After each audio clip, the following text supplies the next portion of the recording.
सुमन शाम को घर लौटी तो राजेश घर आ चुका था। बेटा ध्रुव दौड़ता हुआ मम्मी के पास आया। मम्मा, आप आज मुझे लेने स्कूल नहीं आए, मैंने आपका बहुत वेट किया। सॉरी बेटा, वो मुझे बहुत जरूरी काम आ गया था। तुमने खाना खाया?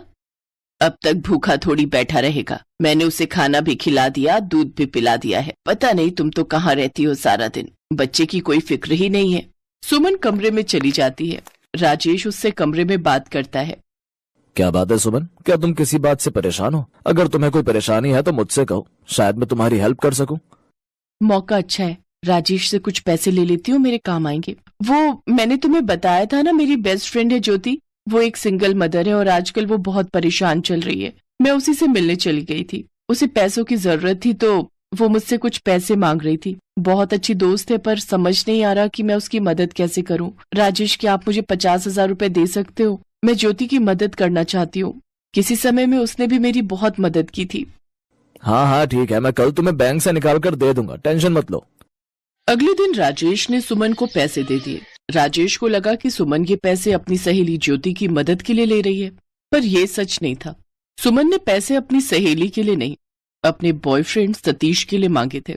सुमन और सतीश की मुलाकात 6 महीने पहले एक रेस्टोरेंट में हुई थी और वहीं दोनों ने एक दूसरे से बातचीत शुरू की। उसके बाद दोनों दोस्त बने और अब सुमन सतीश के प्यार में पागल हुई बैठी थी। पिछले 6 महीने से वो दोनों लगातार एक दूसरे से मिल रहे थे। सुमन, ऐसे नहीं होगा, मेरा बर्थडे है यार, तुमने आना ही होगा। और कोई बहाना कर दो, तुम तो आराम से अपने पति को मना कर सकती हो। अच्छा ठीक है, नाराज मत हो, मैं देखती हूँ क्या करना है। चलो अब मुझे बहुत देर हो गई है, मैं चलती हूँ। सतीश के प्यार में सुमन कुछ भी करने को तैयार थी। उसे अपने परिवार की बिल्कुल भी परवाह नहीं थी। वो तो बस सतीश के बहकावे में आकर अपनी शादीशुदा जिंदगी को बर्बाद कर रही थी। सतीश का जन्मदिन था, इसलिए सुमन को राजेश से बहाना करना था। राजेश बहुत सीधा साधा था, वो सुमन की बात को मान गया। मैं जानता हूँ पति से तलाक लेने के बाद ज्योति ठीक नहीं है, वो सिंगल पेरेंट है, इसी वजह से तुम उसकी बहुत चिंता करती हो। उसकी तबीयत ठीक नहीं है तो तुम्हें उसके साथ रात रुकना चाहिए। ध्रुव को मैं संभाल लूंगा, तुम रात को ज्योति के घर रुक जाना। थैंक यू राजेश, तुमने मुझे समझा। ज्योति को मेरी बहुत जरूरत है, मैं कल शाम तक लौट आऊंगी। सुमन ने अपने भोले भाले पति को झांसे में ले लिया। शाम को सुमन सतीश के पास रुकने चली गई। रात के 9 बज रहे थे। ध्रुव जिद पर अड़ गया। पापा, मुझे वही पेस्ट्री खानी है जो आपने मुझे उस दिन खिलाई थी, प्लीज पापा। हाँ हाँ ला रहा हूं, पर मुझे आने में थोड़ा समय लगेगा, तब तक तुम दादी जी को परेशान मत करना। हाँ बताओ, अब आधी रात में तू इसके लिए पेस्ट्री लेने जाएगा, वो भी इतनी दूर मार्केट से? माँ, अगर मैं पेस्ट्री नहीं लाया तो ये रोने लगेगा, और तुम तो जानती हो आज सुमन भी घर पर नहीं है। उसके पीछे मैं नहीं चाहता कि ध्रुव परेशान हो, और कहीं इसने जिद कर दी कि मम्मी के पास चलो तो फिर मैं नहीं संभाल पाऊंगा, इसलिए मुझे आज रात इसका पूरा ख्याल रखना होगा। चलो मैं लेकर आता हूँ। मार्केट लगभग बंद हो चुकी थी। पेस्ट्री की दुकान दूर थी। अचानक राजेश को सुनसान सड़क पर एक कार में से एक औरत की चीख सुनाई पड़ती है। राजेश उस कार के पास जाता है। वो हैरान रह जाता है। 4 लड़के उस औरत के साथ जबरदस्ती कर रहे थे। छोड़ो, क्या है, छोड़ो मुझे, प्लीज मुझे जाने दो, छोड़ दो।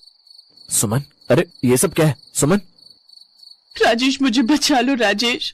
अरे ये तो रंग में भंग डाल गया। ये क्या, आज तो मेरा जन्मदिन है, तेरे पति को भी अभी आना था।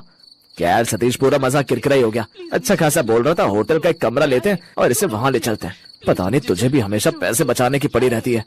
तू इस पत्नी को बचाना चाहता है जो तेरी पीठ पीछे मेरे साथ इश्क लड़ा रही है। पिछले 6 महीने से हम दोनों साथ हैं, और साथ होने का मतलब तो तू जानता ही है कि हमारे बीच मेरे पीछे पागल हुई बैठी है। पता है मेरे से कितना प्यार करती है, तभी तो आज मेरे जन्मदिन मनाने के लिए तुझसे झूठ बोलकर रात मेरे साथ गुजारने आ गई। अब मेरे दोस्त भी बर्थडे पार्टी में मजा लेना चाहते थे, और सुमन के साथ रात गुजारने से बढ़िया मजा तो कोई हो ही नहीं सकता।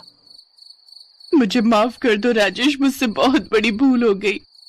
मेरी पत्नी को छोड़ दो, मुझे तुमसे कुछ नहीं कहना। ऐसे कैसे छोड़ दें? हाथ है मुर्गी कौन छोड़ता है? मैंने कहा छोड़ दो। राजेश ने जोरदार घूंसा सतीश के मुंह पर मारा। इतनी देर में बाकी के 3 आदमी भी राजेश को पकड़ने लग गए, पर पता नहीं राजेश में उस दिन वो क्रोध था या फिर अपनी पत्नी के लिए प्यार। राजेश ने सतीश और उन लड़कों की खूब पिटाई की।